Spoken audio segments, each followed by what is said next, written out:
in a way picked on, he made a mistake. But if you actually listen to what this chief of the charity is saying, she's just trying to run it as it should be run, and he's running it. The smile looked perfect. The cameras were ready. Then one small moment landed like a brick, and the room went cold. What happened next moved faster than any press release. A short clip from a charity visit in Los Angeles surfaced online. It showed a polite offer of a hug. It showed hesitation. It showed distance. The clip spread. Edits appeared with slow-motion zooms and captions. Comment sections lit up with one blunt word: performative. Within hours, the story shifted from feel-good to fallout. Not because of one gesture alone, because people believed they saw the mask slip. Well, let me put it to you this way. I'm going to give you a really good example. The only reason I'm here, Trevor, is because at some point on Tuesday, Prince Harry... But the clip was only the spark. The oxygen came from whispers around the event itself. Staffers described a rigid schedule, photographers placed with precision, talking points, rules. Heavier claims followed.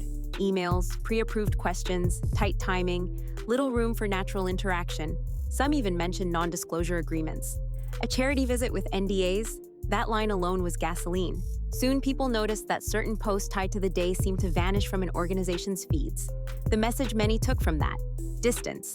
Perception outran proof, as it always does online. And when perception hardens, it becomes reality for millions. So, where does Prince Harry fit in?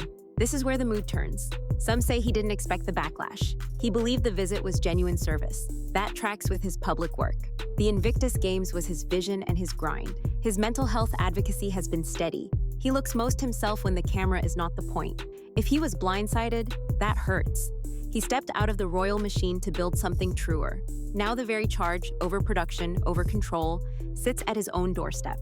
Here's the brutal part. Their brand lives under constant audit. That started long before this week. The Spotify partnership ended in 2023. Critics mocked. Supporters argued the platform failed them. Netflix remained. Spare sold big. Interviews drove attention. But attention is not trust. With each new project, the same question returns. Is this for the mission or for the camera? That question roared back after the LA visit. Commentators piled on. A veteran biographer offered a harsh verdict. Opinion, not law, calling it self-promotion dressed as charity. The line stuck because it confirmed a story many were already telling themselves. Then the knock-on effects. Some charities paused. Some brands waited. Even caution hurts. A calendar that once filled fast can go quiet. A pitch that felt easy becomes a risk. Old controversies return for another lap. The banana messages for women in need. The secret wedding claim that was later clarified. The New York car chase story some questioned and others defended. None of these prove bad intent. They do prove noise. Enough noise to blur the signal. What changed this week isn't a brand new scandal. It's the reaction curve. The ask is sharper. Viewers want clarity, not choreography. Partners crave calm over spectacle. The conversation moved from feel-good moment to what's real. That shift is new, and it matters. A choice emerges: apologize and reset, or double down and sprint. The first path carries risk. It asks for an unscripted moment. A simple sentence to camera: I came off cold. I regret it. Here's how we fix it. Messy, human, likely effective. The other path looks neat. Control the narrative. Post polished clips. Push the lifestyle lane. Skip the thorns. It feels safe today. It gets expensive tomorrow. Because the market for glossy is saturated. The market for honest is never full. Meanwhile, Harry moved. Quiet visits, real faces. Hugs without handlers. In those frames, he looks steady. The contrast is painful. It invites the worst story. She is the brand. He is the heart. That's too simple and unfair. Meghan Markle did not start as a mannequin. As a child, she wrote letters to a company and got a sexist ad changed. On tour, she sparked real conversations about gender and race. She can connect, but the higher the platform, the louder the styling. Somewhere between palace corridors and California studios, control became the North Star. Control reduces risk. It also drains life. Stop here. There are 2 readings of Harry, and both deserve oxygen. Reading 1, Blindsided. His track record suggests sincerity. Invictus proves he knows service without spectacle. In this reading, he believed the visit was mission first, not optics. Reading 2, Complicit. The brand is joint. The deals are shared. Coordinated appearances and past media strategy suggest knowledge, not surprise. In this reading, I didn't know feels like a shield, not a fact. What's verifiable lives in public projects, dates, and outcomes. What's interpretation lies in motives and private conversations. No one outside that house knows the inside of a marriage. The only honest posture is to keep the difference clear. Here's the hinge, where the story tightens.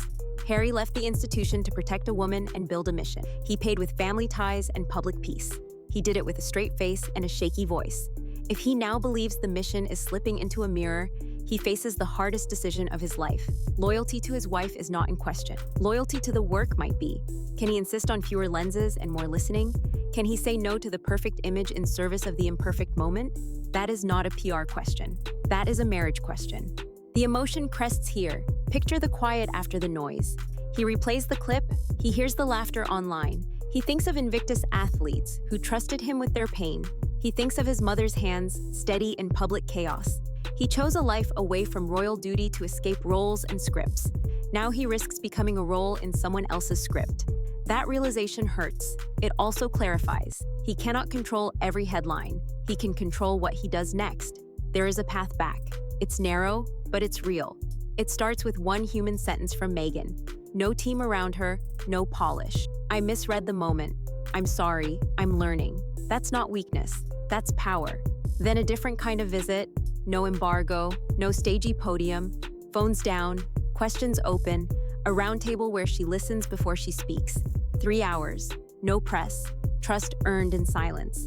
After that, something small, a photo taken by a volunteer, not a brand photographer, a caption that names the people who did the work before she arrived. Repeat that twice a month for 6 months. Watch what happens to sentiment. Watch what happens to belief. And the bigger machine? Slow it. Lifestyle ventures can wait. If they return, anchor them to service. Tie a real percentage to transparent, audited impact, not awareness. Outcomes. Publish the numbers. Accept the tough questions. Bring the charities forward and let them speak honestly, even if it stings. First it hurts, then it heals. Fairness matters too. Not every viral clip is the soul of a person. Everyone has stiff moments. Everyone chooses the wrong word. The internet rarely forgives. People can. The difference is candor. When public figures own their edges, audiences lean in. When they deny the obvious, audiences harden. That's not cruelty. That's a map out of the storm. Charities stuck in the middle deserve clarity. They don't exist to polish a halo. They serve children, refugees, trauma survivors, communities. If a group quietly removes a celebrity post, that's often self-protection, not spite. Trust is their currency. The Sussexes can support that by putting mission over optics every single time. Standards matter too. Viewers will push for divorce talk and legal strategy. This won't go there. No legal advice, no rumor mill rewards. The line is simple. Keep to what's on record, treat contested claims as contested, and refuse to dress speculation as truth. That's how credibility survives the cycle. The core tension remains. Meghan's public power sits at the intersection of charisma and control. Charisma invites, control protects. Too much protection smothers invitation. The work today isn't rebranding, it's rebalancing. Less varnish, more presence, fewer captions, more conversations. If they embrace that, the narrative flips. Picture 6 months from now. A low-profile schedule, small rooms, hard questions, honest answers, a published impact audit, a quiet acknowledgement of missteps, no victory lap, just momentum. The result won't be applause. It will be respect. Respect travels. It closes doors to mockery. It opens doors money can't buy. If they refuse, the drift continues. The internet will write the story for them. Brand before bond, image over impact. Those lines will stick not because they're fully true, but because no counterstory exists. The saddest part is the waste. 2 voices that could do real good will echo in a hall of mirrors. So we circle back to the clip, the hug, the look away. Was it the end of anything? Not necessarily. It was a test. It asked a blunt question. When the script breaks, who are you without it? The next months will answer that, with or without a press team. A public life is not a punishment. It is a choice. The bargain is simple. If you ask for attention, you owe authenticity. Not perfection, not performance. Just proof that the cause is the point and the camera is the tool. Harry knows this. Meghan has shown it before. They can show it again.